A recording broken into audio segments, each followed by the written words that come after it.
Hi friends, எல்லோருக்கும் வணக்கம். எல்லோரும் எப்படி இருக்கீங்க? நல்லா இருக்கீங்களா? இன்றைக்கி அடுத்த பாட்டு தான் பார்க்க போகிறோம். அதுக்கு முன்னாடி நீங்கள் நம்ம சேனலுக்கு முதல் முறையாக வரவங்களா இருந்தீங்கன்னா மறக்காமல் சேனலை சப்ஸ்கிரைப் பண்ணிக்கோங்க. அதுக்கப்புறம் கீழே இருக்க பெல் பட்டனையும் கிளிக் பண்ணிக்கோங்க ஃப்ரெண்ட்ஸ். வாங்க வீடியோக்குள்ளே போகலாம். முக்கியமாக வீடியோ ஸ்கிப் பண்ணாமல் பாருங்கள் ஃப்ரெண்ட்ஸ். அப்போ தான் கதையில் என்ன சொல்லியிருக்கேங்கிறது உங்களுக்கு கிளியராக புரியும். எனக்கு அவங்க வீட்டுக்கு வந்ததுக்கப்புறம் நான் அம்மாவும் அவங்களும் பேசிக்கிட்டு இருந்தாங்க. இது மாதிரி அவங்க வந்து வீட்டில் உள்ள சூழ்நிலைகள்லாம் எடுத்து சொன்னாங்க. இது மாதிரி நான் கடை பார்த்துக்கிறதுனால தான் நீங்கள் வந்து இங்கே வேலை பார்க்குறீங்க, எல்லா வேலையும் நீங்கள் பார்க்கணுன்ற அவசியம் கிடையாது. நானும் கொஞ்சமே உங்களுக்கு காலையில் ஹெல்ப் பண்ணி வச்சுட்டு தான் போவேன். மத்தியானத்துக்கு மட்டும் சமைக்கிறது, அப்புறம் வீட்டை பார்த்துக்கிறது, அவருக்கு டேப்லெட்லாம் எடுத்து கொடுக்குறது மட்டும் நீங்கள் பண்ணுங்கள் அப்படிங்கிற மாதிரி சொன்னாங்க.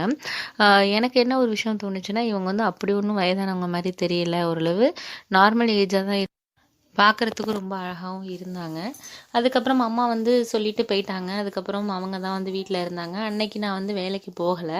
வேலைக்கு போகாதனால அவங்களுக்கு நான் வந்து வீட்டில் இருக்க விஷயங்களெல்லாம் கொஞ்சம் சொல்லிக் கொடுக்குற மாதிரி இருக்குது. எது எது எந்த இடத்துல இருக்கும் அப்படின்ட்டு அம்மா வந்து என்னை சொல்லிக் கொடுக்க சொன்னாங்க. ஏன்னா ஃபஸ்ட் நாள் அவங்க வந்து நம்ம சொல்லிக் கொடுத்துட்டோன்னா அடுத்தடுத்தது வந்து நம்ம வந்து பார்த்துக்கலாம் அப்படிங்கிற மாதிரி அம்மா சொன்னாங்க.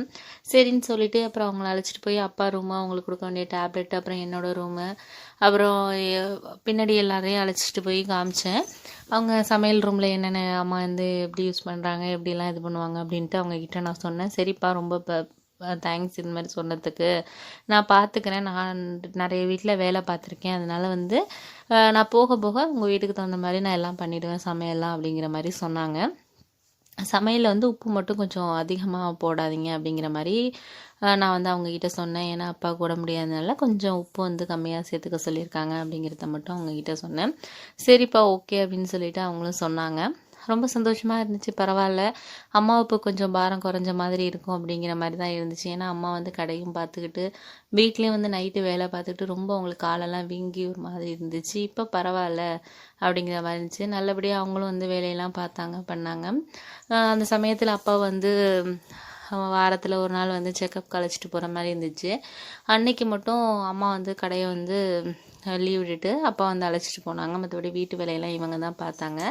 அந்த சமயத்தில் ஒரு நாள் என்னாச்சுன்னா, அப்பாவுக்கு வந்து ஒரு 2 நாள் ஹாஸ்பிட்டலில் வந்து இங்கே எல்லா ஸ்கேனு எல்லாமே எடுக்கணும்னு சொன்னாங்க. அதனால் அம்மா வந்து நான் வந்து தங்குற மாதிரி இருக்கும்டா முன்னாடியே அப்படிங்கிற மாதிரி சொல்லிட்டாங்க. சரின்ட்டு கடைக்கு மட்டும் லீவ் விட்டுட்டு நான் வந்து வீட்டில் இருந்துட்டு சாப்பாடெலாம் எடுத்துகிட்டு கொடுக்குறது. அதனால் வந்து நான் ஆஃபீஸில் லீவ் சொல்லியிருந்தேன். ஏன்னா எனக்கு மந்த்லி வந்து 2 நாள் லீவ் கொடுக்குற மாதிரி இருப்பாங்க அப்படிங்கிறதுனால எதுக்கு வந்து அதை வேஸ்ட் பண்ணோம் அப்படின்னு சொல்லிட்டு நான் 2 நாள் லீவ் எடுத்திருந்தேன்.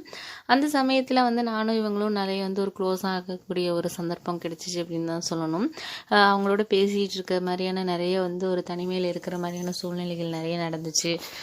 அவங்களும் நானும் வந்து ஓரளவு எப்படி சொல்கிறது, ரொம்ப ஒரு இறுக்கமான வந்து ஒரு மனநிலை இருந்த மாதிரி இருந்தேன். எனக்கு அவங்கக்கிட்ட பேசுகிறப்போ நான் வந்து அவங்கக்கிட்ட என்ன இப்படிலாம் பேசிகிட்டு இருந்தேன்.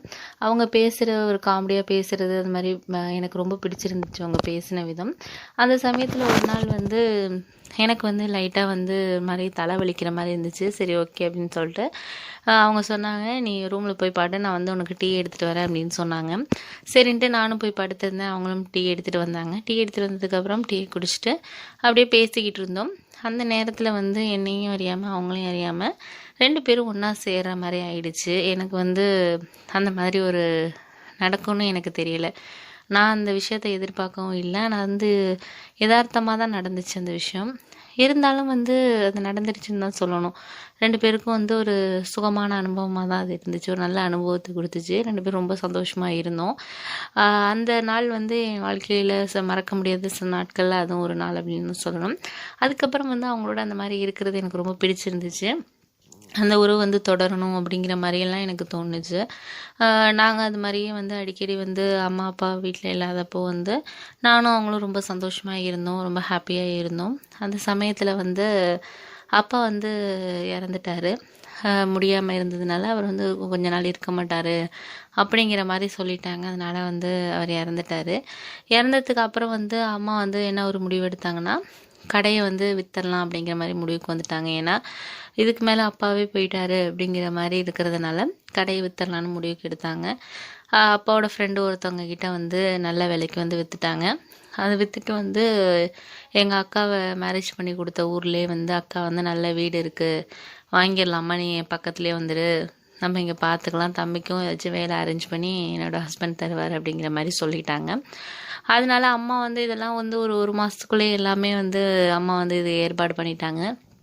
ஏற்பாடு பண்ணதுக்கப்புறம் என்னால் ஒன்றும் சொல்லவும் முடியல. எனக்கு வந்து என்ன தோணுச்சுன்னா, இவங்களோட நம்ம இந்த உறவில் இருக்கிறது வந்து அம்மாவுக்கு ஒரு வேளை தெரிஞ்சிருக்குமோ, அதனால தான் இந்த மாதிரிலாம் எடுக்கிறாங்களோ முடிவு அப்படிங்கிற மாதிரிலாம் எனக்கு தோணுச்சு. ஆனால் அம்மா ஒரு விஷயத்த சொன்னாங்க, அப்பா இறந்ததுனால என்னால் இங்கே இருக்கிறது ரொம்ப கஷ்டமாக இருக்குடா, அதனால் அங்கே போனானாச்சும் அக்கா வீட்டுக்கு போவேன். அப்புறம் வந்து அங்கே போனால் பசங்க அப்புறம் வந்து ரொம்ப ஒரு மாதிரி இறுக்கமாக இருக்குது, மனசு இருக்க மாதிரி இருக்குது, இங்கே என்னமோ தனிமையாக இருக்கிற மாதிரி இருக்குது அப்படிங்கிற மாதிரி சொன்னாங்க.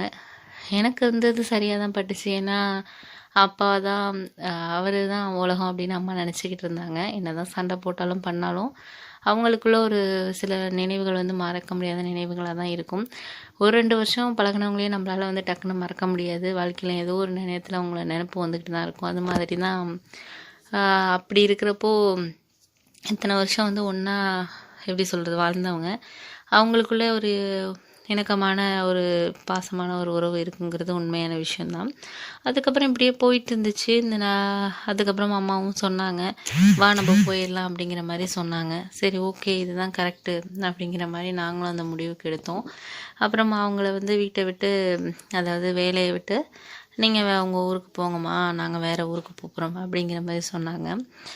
எனக்கு ரொம்ப கஷ்டமாக இருந்துச்சு. அவங்களோட அந்த நாட்கள் வந்து என்னால் வந்து மறக்க முடியாத நாட்களாக இருந்துச்சு. எங்கள் 2 பேருக்குள்ளேயும் ஒரு சந்தோஷமான ஒரு அனுபவத்தை ஏற்படுத்தி கொடுத்த ஒரு நாட்கள். அதுக்கப்புறம் அந்த ஊரை விட்டு அக்கா சொன்ன மாதிரியே அந்த வீட்டை வாங்கிட்டு அக்கா வீட்டுக்கு பக்கத்துலேயே போய் செட்டில் ஆகிட்டோம். அக்காவோட ரிலேட்டிவ்லேயே ஒரு பொண்ணை பார்த்து எனக்கு கல்யாணம் பண்ணாங்க. மேரேஜ் ரொம்ப கிராண்டாக தான் நடத்துனாங்க. அதுக்கப்புறம் எங்களுக்கு வந்து ஒரு குழந்தை இருக்குது. எப்பயுமே வந்து நான் சிலப்போ வந்து எனக்கு வந்து அவங்கள பற்றி ஞாபகங்கள் சில நேரம் வந்துக்கிட்டு இருக்கும். என்ன பண்ணிகிட்ருக்காங்க அப்படிங்கிற மாதிரியான ஞாபகங்கள்லாம் வரும். ஆனால் வந்து எனக்கு சில நாட்களுக்கு அப்புறம் தான் ஒரு உண்மை தெரிஞ்சிச்சு. என்ன அப்படின்னா, நானும் அவங்களும் அந்த மாதிரி உறவில் இருந்தது வந்து எங்கள் அம்மாவுக்கு தெரிஞ்சிருக்கு. அதனால தான் வந்து அவங்க அந்த வீட்டை விற்றுட்டு வந்து வரணுன்னே முடிவு பண்ணியிருக்காங்க. ஆனால் அதுக்கு அவங்க சொன்ன காரணம் வேறு. அதுக்கப்புறம் கொஞ்சம் நாளைக்கு அப்புறம் அம்மாவே என்கிட்ட கூப்பிட்டு பேசினாங்க. இது மாதிரி இந்த விஷயத்துக்காக தான் நான் வந்து அங்கேருந்து வர்றதுக்கே நான் வந்து இது பண்ணேன், உனக்கு கிடைச்ச லைஃப்பை நீ பாரு அப்படிங்கிற மாதிரி அம்மா அட்வைஸ் பண்ணாங்க. எனக்கும் அதுதான் சரின்னு தோணுச்சு. என் வாழ்க்கை அப்படி போயிட்டுருக்கு. இந்த கதை உங்களுக்கு பிடிச்சிருந்துச்சுன்னா வீடியோ லைக் பண்ணிவிடுங்க, சேனலை சப்ஸ்கிரைப் பண்ணிவிடுங்க. இந்த வீடியோ வாட்ச் பண்ணதுக்கு ரொம்ப தேங்க்ஸ் ஃப்ரெண்ட்ஸ்.